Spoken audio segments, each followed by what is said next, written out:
Siang hari di cuaca yang sangat panas di daerah California, diceritakan seorang bikers yang mengendarai motor Aprilia RSV Mile bernama Ford menepi di sebuah restoran atau semacam rest area gitulah. Dia ke sana hanya mengambil selembar foto kenangan bersama pacarnya, karena emang tempat itu udah jadi langganan mereka kayaknya. Tapi dengan kagetnya saat Ford keluar, ada dua orang pengendara mobil dan terlihat seperti yang marah banget gitu. Kenapa ya? Oke, White, kita lihat dulu apa yang terjadi sebelumnya.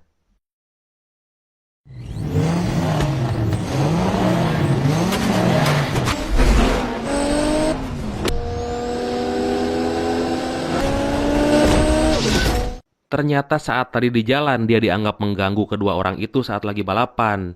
Dan yang paling pitangkurakeun atau menyebalkan sekaligus keren, dia menyalip mereka sambil Willy bro. Edan tenan cak, gagah pol.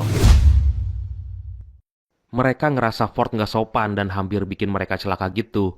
Lalu akhirnya mereka ribut dan dalam duel 1 lawan 2 yang gak seimbang itu Ford berhasil melumpuhkan mereka.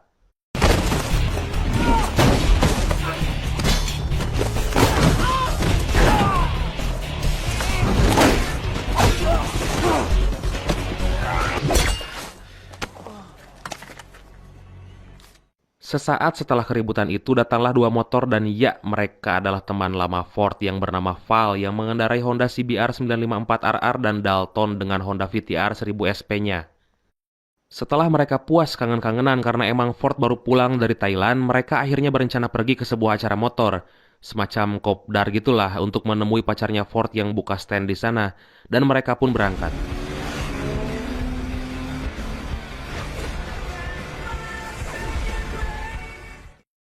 Di tengah jalan tanpa sengaja mereka melewati sekelompok geng lain yang lagi kongkow dan saking kencengnya mereka, seorang anggota geng yang lagi tiduran di atas motor langsung terguling. Merasa nggak terima dia langsung mengejar Ford dan kawan-kawannya lalu kemudian sempat bertengkar.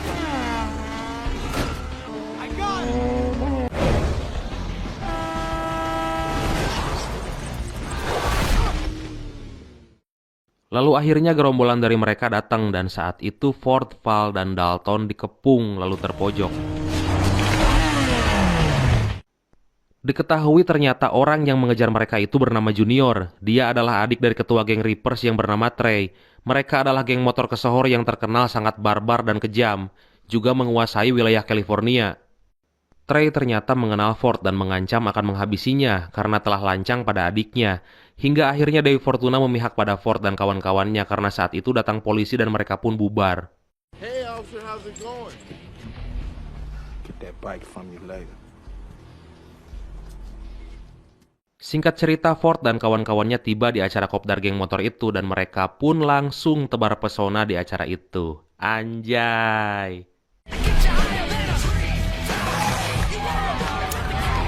No, this thing might be too much for you.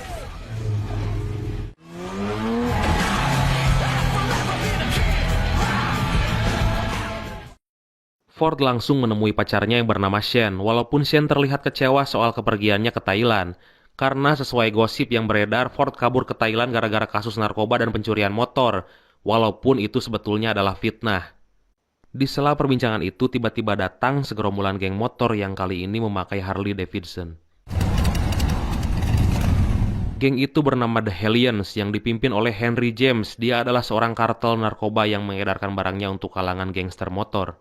Ternyata Henry datang ke sana untuk menagih motor yang katanya dicuri oleh Ford, walaupun sebetulnya bukan motornya yang dia cari, melainkan narkoba yang ada di dalam motor itu.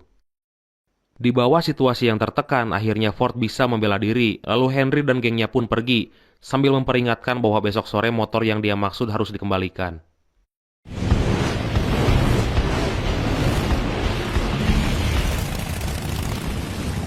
Ford menjelaskan apa yang sebenarnya terjadi pada Shen, bahwa emang dia benar-benar difitnah oleh si tangkurak Henry, agar bisa mengalihkan perhatian FBI yang selama ini mencurigainya sebagai bandar narkoba, dan menjadikan Ford sebagai kambing hitam. Kemudian terlihat Henry lagi bareng Trey dan melobinya seakan-akan kekeh ingin mengajaknya kerjasama soal narkoba, karena Trey adalah penguasa di kawasan itu. Tapi dengan tegas Trey menolaknya, karena walaupun dia adalah ketua geng motor, tapi sebetulnya Trey ingin hidup yang jauh dari keburukan apalagi narkoba. Ternyata selama ini Junior telah bersekutu dengan Henry soal bisnis narkoba dan berjanji membujuk kakaknya untuk bisa bergabung. Namun Henry yang udah hilang kesabaran apalagi Trey menolaknya mentah-mentah, kemudian melampiaskan kekesalannya dengan membunuh Junior malam itu di toilet, setelah mengalihkan perhatian dengan membuat kegaduhan di klub itu. Henry yang mengetahui bahwa Ford punya sedikit masalah dengan Junior kemudian dari momen itu mengkambing hitamkan Ford agar Trey menyangka bahwa Ford lah pelaku pembunuhnya.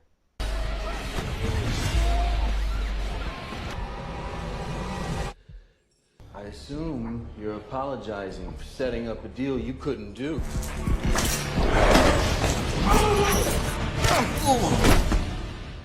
Rencana Henry sukses, kini Trey berhasil diadu domba dengan Ford. Can't do that, son. Now we're gonna find out who done this. If any ideas? Wore black and orange leathers. So she saw the whole thing. Dan dengan perasaan dendam yang membara, Trey mengerahkan semua anak buahnya untuk mencari Ford, hidup atau mati. I want that boy Ford, and I want his head in Dojo's bowl by midnight. Amen. Setelah kasus pembunuhan itu, seorang agen FBI yang bernama McPherson dan rekan sejawatnya bernama Agent Henderson semakin yakin bahwa Ford adalah pelaku kejahatan yang barbar dan yang selama ini mereka cari. Dan di buku kasusnya, Ford nggak hanya seorang bandar narkoba, tapi kali ini ditambah dengan pelaku pembunuhan yang buron. Di tempat lain, Ford and the Gang yang merasa santuy makan-makan di rumah makan Padang di daerah Lone Pen dikejutkan saat Sen yang melihat berita di TV bahwa Junior anggota geng Reapers telah dibunuh oleh Ford pacarnya sendiri. Sontak dia kaget dan langsung memberitahunya. Posisi Ford udah terendus oleh FBI juga Trey dan gengnya. Saat ini mereka betul-betul memburunya. Dan akhirnya Trey berhasil menemukan mereka dan aksi kejar-kejaran pun terjadi.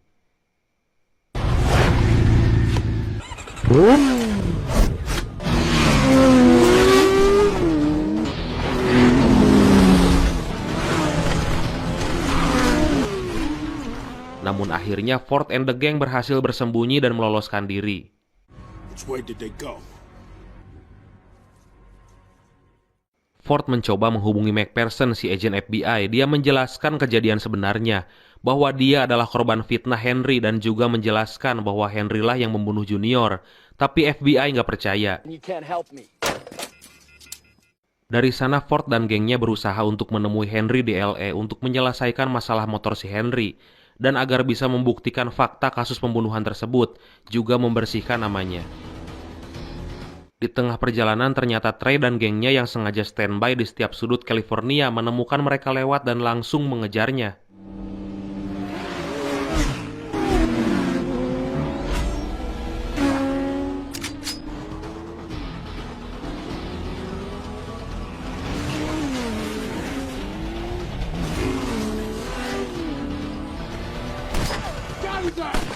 Shooting at us, Ford!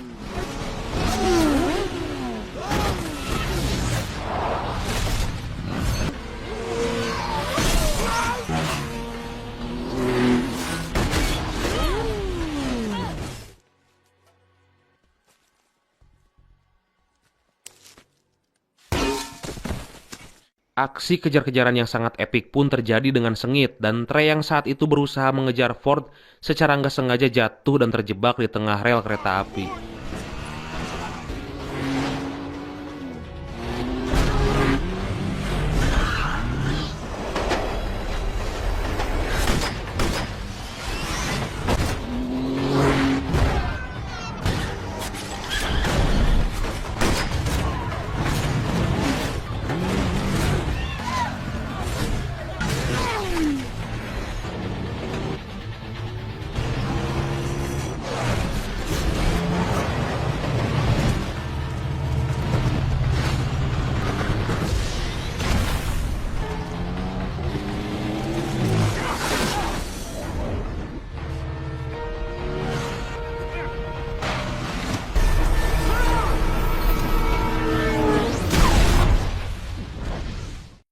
Trey sempat berpikir jika memang Ford yang membunuh adiknya, kenapa dia menolongnya? I'm trying to figure out why. What's up? You ain't acting like no killer.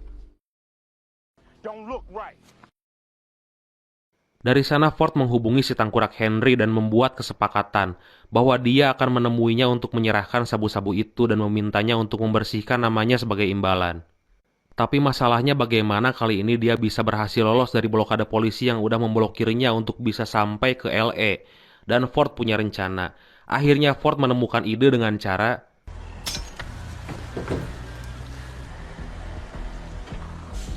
namun di tengah perjalanan, truk pembawa mobil NASCAR yang ditumpangi mereka itu tiba-tiba diberhentikan karena FBI telah mengetahuinya. Karena McPherson mengetahuinya dengan cara melihat dari CCTV toko yang Ford singgahi sebelumnya.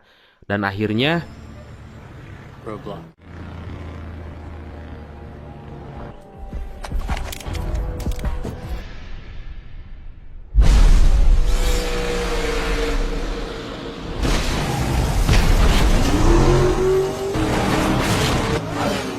lagi-lagi Ford and the Gang berhasil meloloskan diri dan kabur menggunakan mobil NASCAR itu.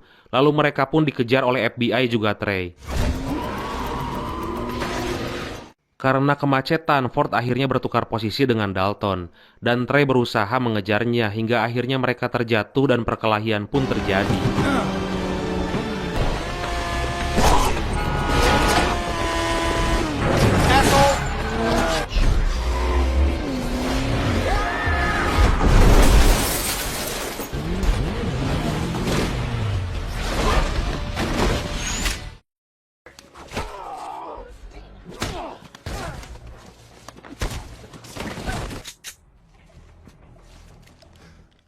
Tapi akhirnya di ujung perkelahian yang melelahkan itu, Trey percaya bahwa Ford dijebak oleh Henry. Dan Trey pun akhirnya berbalik membantu Ford untuk bisa membuktikannya.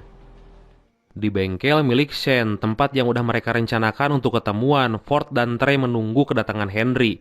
Dan di sana ada sebuah motor yang memakai mesin helikopter bermerek Rolls-Royce yang bernama Y2K. What's this? Y2K. Tapi tiba-tiba akhirnya FBI pun datang dan di luar dugaan, McPherson si agen FBI itu menembak rekan kerjanya sendiri. Ternyata dia bersekongkol dengan si tangkurak Henry dan mereka memang bekerja sama dari awal untuk bisa mengambil sabu-sabu yang disembunyikan Ford. Nggak hilang akal dan udah mempersiapkan segala kemungkinan. Ford yang sebelumnya udah memasang peledak mengancam akan meledakkan semuanya. Gak lama kemudian Henry dan gengnya datang, membawa Shane, Val, dan Dalton yang berhasil mereka culik.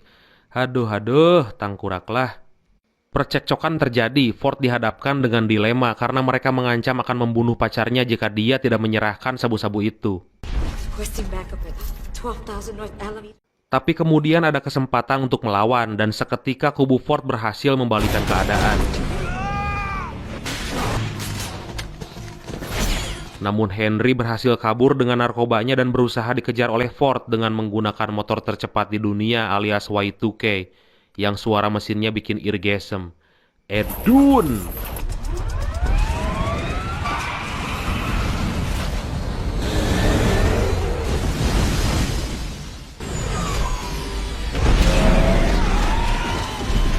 Di tempat berbeda terlihat Shane dan China si cewek Henry saling berhadapan. Lalu pertarungan antara kedua cewek barbar dengan menggunakan motor itu pun terjadi.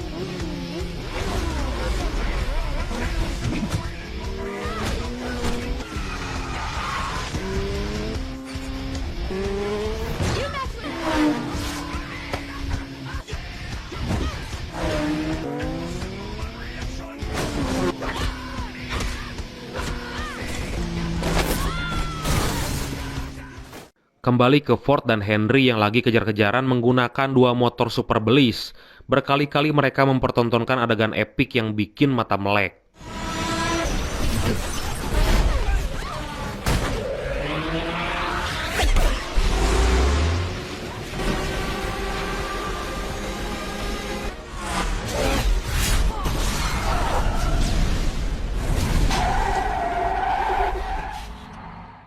Dan Henry mati meledak di atas motornya sendiri.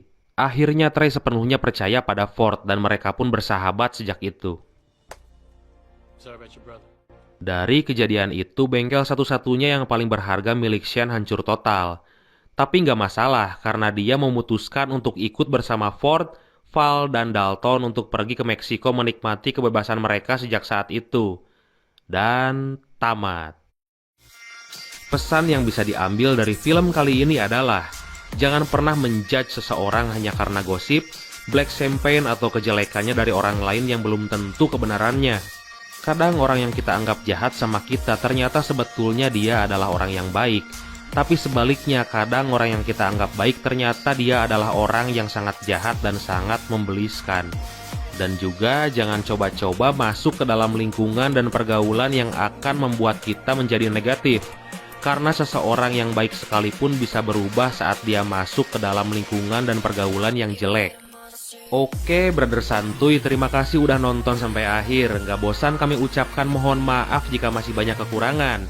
Karena aku mah apa atuh, cuma sekelompok pemimpi yang selalu dibanding-bandingkan. Hanya orang-orang yang berusaha dan mencoba terus belajar untuk bisa mempersembahkan yang terbaik buat kalian. Karena hal baik akan kembali baik, begitupun sebaliknya. Malah curhat bangke. Oke, salam santuy untuk semua dan see you next time.